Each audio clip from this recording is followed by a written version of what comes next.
Mientras que para el régimen el problema de la luz es complejo, para los cubanos es insoportable. ¿Cómo están, amigos? Bienvenidos a Noticias Importantes. Esperamos sus opiniones en los comentarios. Comenzamos. El incendio de la unidad 2 de la central Lidio Ramón Pérez en Peltón ha sido un duro golpe para el sistema eléctrico cubano y recuperarla no será un proceso rápido, por lo que más o menos un año nos va a tardar en recuperar esa caldera y poner la máquina en generación, advirtió Edier Guzmán Pacheco, director técnico de la Unión Eléctrica de Cuba, UNE, el pasado lunes en Televisión Nacional.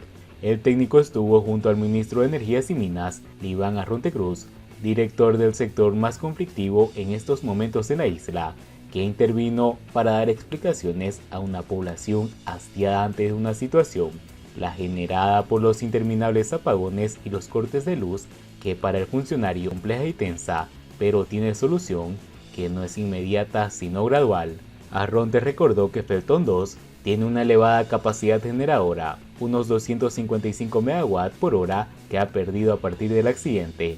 La unidad, que había sido sometida a mantenimiento y tenía que entrar a principios de julio en el sistema, sufrió una fractura en una tubería de retorno de combustible de los quemadores, provocando un daño significativo en una de las 4 columnas principales de la caldera, lo que dio al traste con las previsiones que el gobierno había hecho, ya que incluso se perdieron reservas.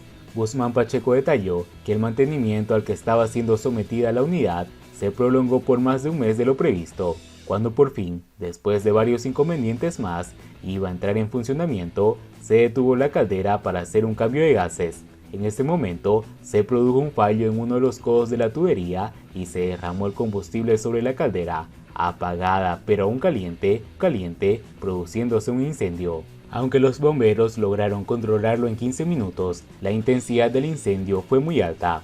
La llama incendió directamente sobre una de las columnas que soporta la estructura de toda la caldera, la cual falló desplazándose en el eje vertical más de 1 metro, provocando el movimiento de todas las columnas de la caldera. Podría haber sido peor aún, explicó el funcionario, que se hubiera derrumbado la caldera, pero los riesgos persisten, ya que la estructura está dañada y aún podría caerse.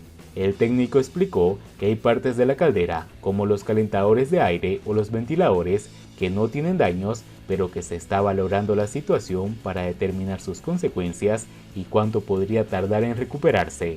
Más dedicado a la parte política, el ministro Arronte Cruz repasó los datos sobradamente conocidos, como que las reservas son inexistentes, que el sistema nacional opera a menos de un 40% de capacidad, con una disponibilidad en torno a los 2.500 MW de los 6.558 instalados, que las centrales deberían estar jubiladas hace años y que el país debe invertir grandes cantidades de dinero en energía porque el supuesto bloqueo obliga a traer desde más lejos el combustible, cuyo valor no se incluye en los 250 millones de dólares anuales que cuesta mantener el sistema.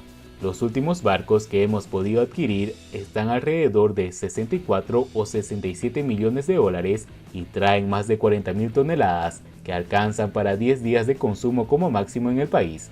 A nosotros nos cuesta casi un 30% más, pues hay que traerlo de mercados lejanos, dijo. El pasado jueves llegó a la isla un cargamento con 700.000 barriles de fuel ruso, aunque este no es el combustible que se emplea para las centrales eléctricas.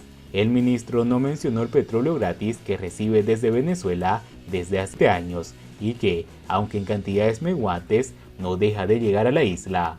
De las plantas generadoras de electricidad también se habló en la mesa redonda, no sin mencionar que fue idea de Fidel Castro el desarrollo de este programa durante los años de la llamada Revolución Energética.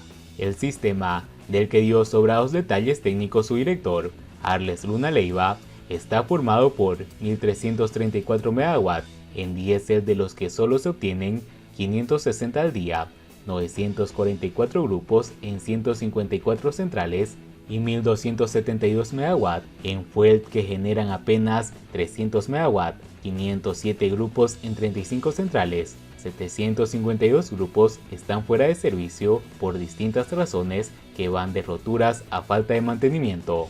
En la generación distribuida, no existe por el momento proyecciones de inversiones extranjeras, afirmó el funcionario.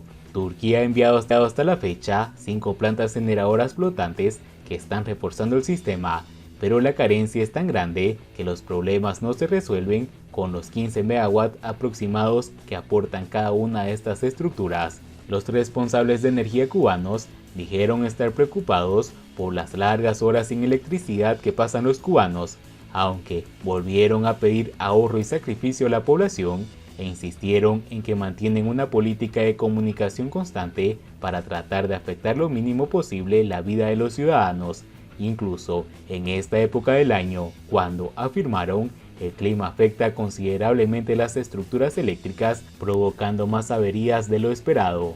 Eso fue lo que, aseguraron, ocurrió en los palacios el jueves pasado, cuando al ciclo del corte de 4 o 5 horas previsto en el municipio se unió una rotura a raíz de una tormenta. Los usuarios, como reflejan los múltiples comentarios a las noticias del déficit eléctrico, afirman que se está castigando en extremo a las provincias donde los cortes de luz son más prolongados.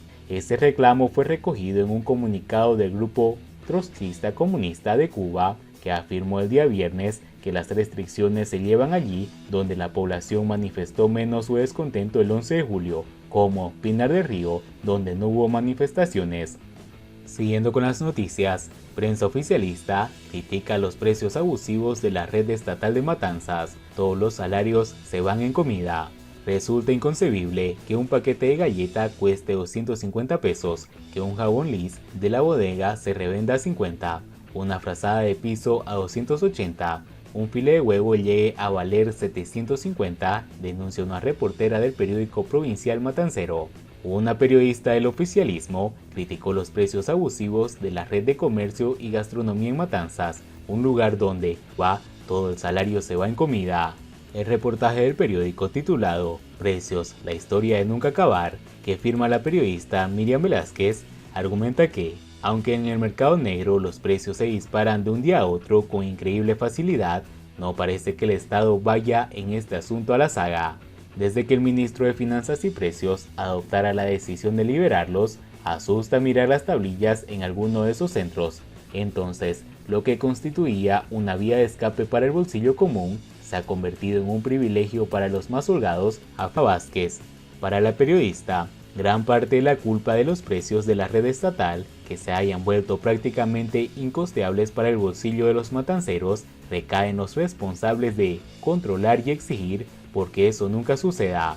Velázquez cree que la retórica de la propaganda oficial sobre el complejo escenario económico que atraviesa el país no resulta justificación suficiente y que un asunto tan sensible tiene que recibir mayor atención. Resulta inconcebible que un paquete de galletas cueste 250 pesos, un jabón Liz de la bodega se revenda a 50, una frazada de piso a 280.